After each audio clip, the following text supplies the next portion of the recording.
everyone. My name is Jill Barclay-Roy, and you are tuning in to Emerge's new weekly series with women elected officials.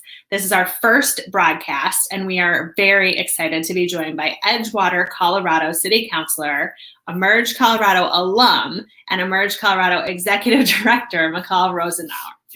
As a member of the Edgewater City Council, she brings in her experience in conservation and policymaking, and we're really excited to talk to her about her priorities today. Welcome. Thanks, Jill. Great to be here. Yeah. So do you have anything else you want to add by way of introduction? Anything important to note about you that we should know?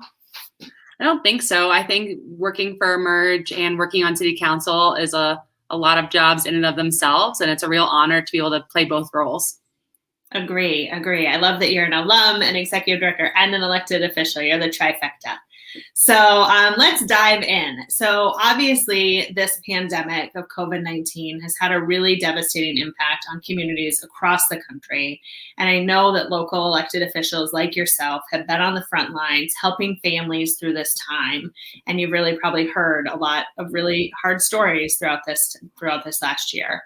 So how specifically has the pandemic impacted your community of Edgewater, and what have you been doing to support folks? That's a really good question. And I think one of the most challenging things about addressing COVID this year was just that nobody in government seemed to have an answer. Very few of us have ever lived through anything like this, if ever at all. And so it really created this challenge where I had only been on council for 3 or 4 months when COVID kicked in. But regardless of Edgewater City Council, there was nobody in government in general who knew what the answer was. And so it was actually a really beautiful opportunity to look in the mirror and realize these are the kind of moments we've trained for, but also a great chance to work across municipalities and levels of government with folks we wouldn't normally get to work with to talk about solutions. So in Edgewater, we're a pretty small town on the western edge of Denver. We're only 5,500 people. But of those 5,500 people, half of them are Latinx folks, almost 15% are undocumented, and essentially half of them are also renters. So it was a big crisis for us in that we had people almost immediately who were facing evictions, couldn't keep their small businesses open, things like that. So my first move as a city councilor was just to raise the issue at city council. I think there's a tendency sometimes in government to move slowly and think about all of the dynamics before making a change. But I think that's a real point of privilege that a lot of our community members didn't have. It's one thing to sit on council and feel comfortable taking our time. It's another thing for somebody to be talking about losing their home. So the first thing I did was talk about opening up a residential grant for homeowners or renters who are going to lose their home, and another one for small businesses. So almost immediately, without knowing where the money was going to come from, we designated $500,000 to essentially $2,500 to $5,000 grants for small businesses or renters who were in dire straits. And luckily, the CARES Act funding from the federal government came in to backfill that later. But that was a program we got off the ground in April. And I'm really proud of how quickly we were able to move and lead on that, despite being a really small municipality. Wow. I'm sure there were moments of great anxiety and setting aside that much money and not being sure. I think there wasn't enough information about what assistance from the federal government we could expect during this time. So that was a very brave and bold move, and I'm glad it's worked out for you. Yeah, it was scary. And I think it was something I really leaned on in terms of what I've learned at Emerge. I think the race and equity and class training that we've had through Emerge and the way we've been able to confront some of those values together really helped me understand that, being in a position of power means having to use that power and leverage it for change. And I think if we're not putting our personal reputation, our power, our place on the line to get good things done, we're not doing our jobs. So we were lucky in that CARES Act funding came through, but I think I was pushing for it before I knew that, because if it's not worth losing your job over, what is the point of being in elected office? Yeah, very, very good point. I really appreciate those values.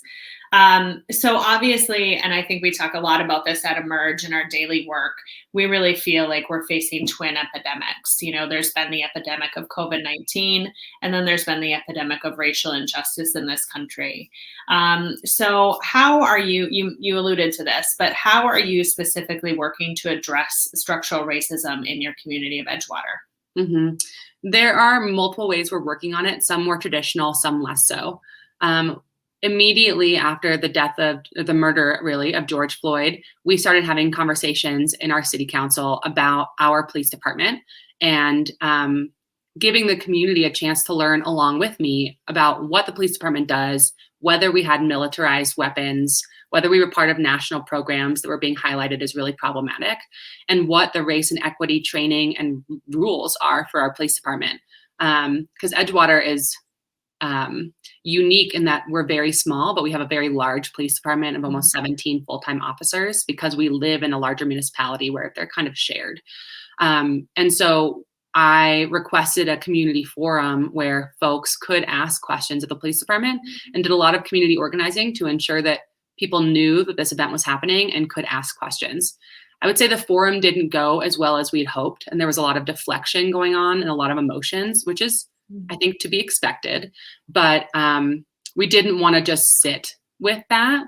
And so the police department at the time was asking for 2 additional full-time employees to come out of the budget. I worked with other city councilors to say this is absolutely not the right time to be adding police to the department if we don't understand the ramifications for racial injustice in our community. And what else can we do to add capacity while removing some of the systems at play that are having an inordinate impact on communities of color. So we actually ended up hiring 2 full-time mental health care workers who work within the police department to respond to non-criminal calls. And those people have been hired just in the last few months. And I'm really excited to see how that plays out in our community in terms of lowering impact on oppressed people, but also getting folks going through a mental health crisis the support they need without having to fear a gun in their face. So that's one change we made. We also hired a race and equity trainer to work with city staff and the police department to essentially do a race and equity audit of our policies. And I think, we put sometimes too much emphasis on training when in reality, folks don't need more training. They need more regulation. Mm-hmm. But I think training is a good place to start. I think we should always start by asking questions first and passing laws second. But we're moving forward on both fronts, which I'm excited about. That's really amazing. And I'm really excited to hear about the mental health workers. And I'm really excited to hear that, yes, starting at training sometimes makes all the conversations, we know what language we're using and we're all sort of at the same starting point, even though some of us might be a couple miles ahead. I think it's important in the long game. So yeah, and you have a background of community organizing, and advocacy. So it sounds like you've really put some of those skills to use as an elected official. Are there other examples where you've been able to do that? Well, it seems funny to go from racial justice to dog parks, but when I was running for office before COVID was an issue, something our community was talking a lot about was that there's almost as many dogs in our city as people. And community members were getting ticketed left, right, and center for having dogs off leash in a public park or things like that because a few, elderly long-term residents didn't like that possible change. But I think I used my community organizing skills to really talk to different community members with different concerns around dogs. And we did end up putting together a series of public hearings and work with the city staff on a recreation management plan. And that's resulted in a trial run of a dog park right now, and we're moving towards a permanent park later. So again, it feels silly in the eyes of COVID and all that we've been working on this year. But I think honestly, the chance to connect with your neighbors and get some fresh air together is really important. And so giving us place for people to do that while also removing financial and court-based incentives to not do that, I think is really important. Like, we should not be adding tickets and court filings to people who live in the community and are just trying to find a place to exercise themselves and their pets. So I think it ties into a conversation we're having in general about oppression and the way that the criminal justice system disadvantages people economically. And that's not really the way we want to be operating as a city.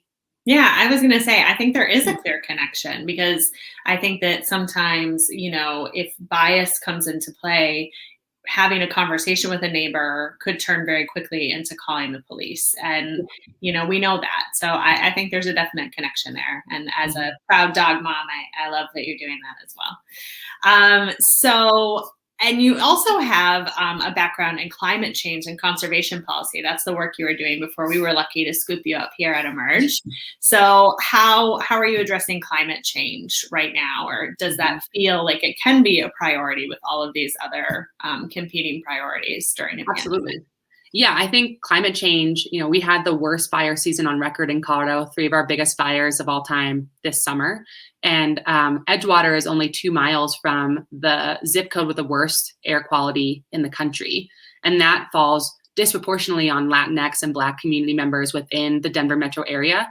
We have a ton of oil and gas drilling in the area, as well as refineries. And those refineries consistently miss the EPA standards for emissions.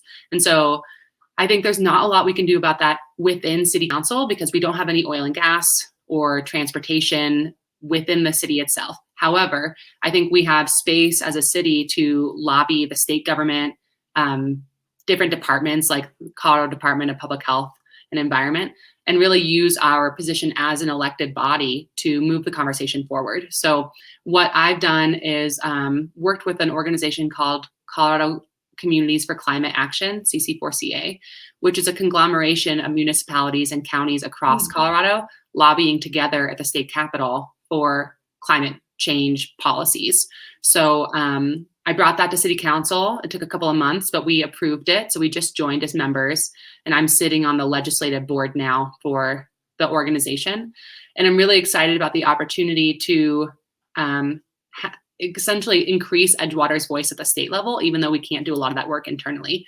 And especially because, a lot of our community members are Latinx folks, are using public transportation to get into the city to go to their jobs, but are also really impacted by air quality issues. It feels like an important role for the city to play. Amazing. Great work. So let's talk specifically about Emerge. So what is the most important thing about running for office that you learned in both going through the program and now obviously running the program as the executive director? How has Emerge really helped prepare you? That's so funny, because I went through Emerge in 2017 and didn't run for office until late 2019. But even running Emerge, I still had so many questions about the nitty-gritty of the process. So my alumna and state house representative, Monica Duran, was really the person who pushed me to consider running for office. She's the state house representative for my district. And I called her 3 times a week for a month, sometimes crying, sometimes nervous, sometimes asking questions, and really leaning on her to inspire me to put my name on the ballot. Was crucial to me doing it in the first place. But then when I went to fill out my paperwork and get my bank account and do all those nitty-gritty process pieces, I was calling her constantly because I just didn't understand the specifics of it. And that actually led me to change our first day of programming within the Emerge program to ensure we have a checklist of things that new candidates need to actually do to get their names on the ballot. So running for office really informed my programming, which I hope will help future candidates, but also it just speaks to the strength of the alumni network. You can train all day, and I think Emerge has the best training in the country for future candidates, but having that alumni network, having that community of women who have gone through it before you to lean on, I think is so crucial to ensuring that we get to the place where we're ready to do it, but then also have the support we need to be successful. Yeah, I could not agree more. I love that combination of our program, top-notch training, but building a lasting cohort of support. I still talk to one of my Emerge sisters from the class of 2009 almost every day. So it works. And sometimes that's all you need is just an ear to listen. So that's amazing. So what advice do you have? If there's someone watching in Colorado or elsewhere who's thinking of running for office, what advice do you have for women who are thinking about running? My advice is probably just the statement that there's never going to be a right time to try to run for office. There's always going to be jobs, family obligations, economic crises, and moments that can really shut us down as people. But I think standing in your strength and realizing that you are the person you've been waiting for is the most important thing to internalize. And if you want to run for office, there's this entire community of incredible women waiting right behind the wings to see you through that journey, and Emerge is how you get there. So even if you're not sure if you want to run, even if you're not sure what time or when, just apply for the program and start the process, and we're here to guide you through it. Amazing. Well, Michal, thank you for everything that you do. I just think the world of you, and this is so inspiring. And I'm so thankful that in addition to your work at Emerge, you're serving in elected office. You're really walking the talk. So thank you for all that you do. Thank you for joining us today. This has been an episode of Emerge at Work, and you need to subscribe to our channel for updates and more great conversations with Emerge leaders from coast to coast.